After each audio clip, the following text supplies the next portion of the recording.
There are no windows in this cell. Well, that's not quite true, but someone blocked them up and called me blind.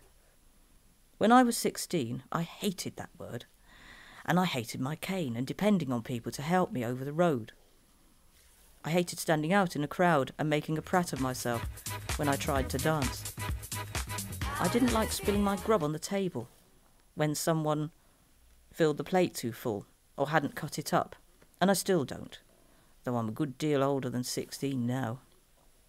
I loved pop music. I still do. I had this photo of the Moody Blues, a 60s pop group whose members I couldn't see, though I met them. They lived in Roehampton in London.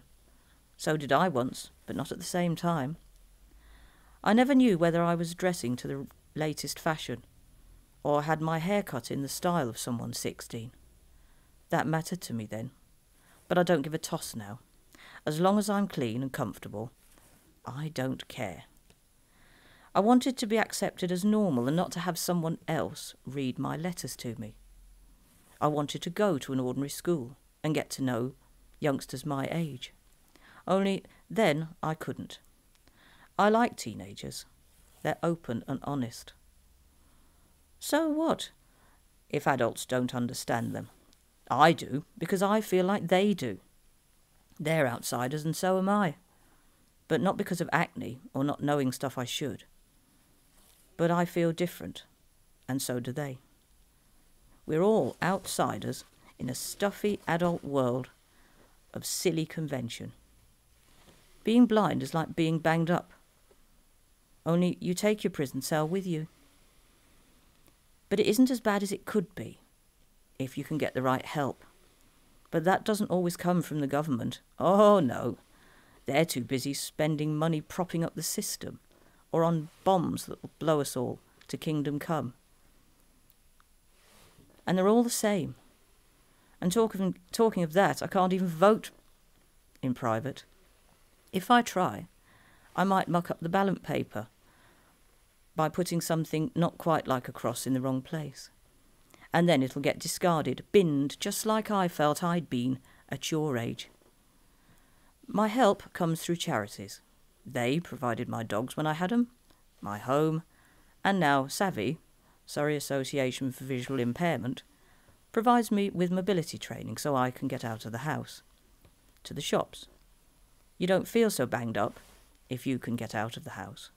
Anyway, if I couldn't get out of the house, then I couldn't get food to eat.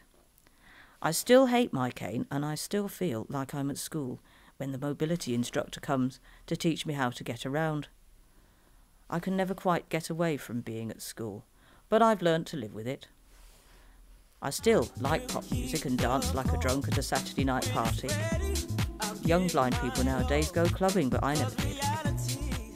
I got married, though, and longed for boyfriends.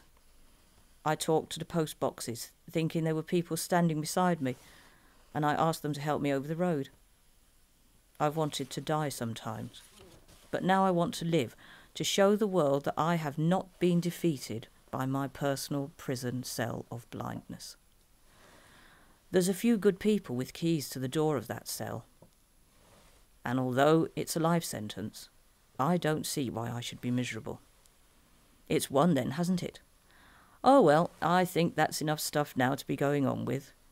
For you lot have your own problems, things to be sad about, prison cells of your own to live in, because none of us can escape our bodies, thoughts and feelings. I've enjoyed our chat, even if it has been one-sided. I know my way around Epsom now, where I've lived for almost 14 weeks, or thereabouts. That's because of Savvy, who sent Val to help me. Cheers for now and be lucky. Most of all,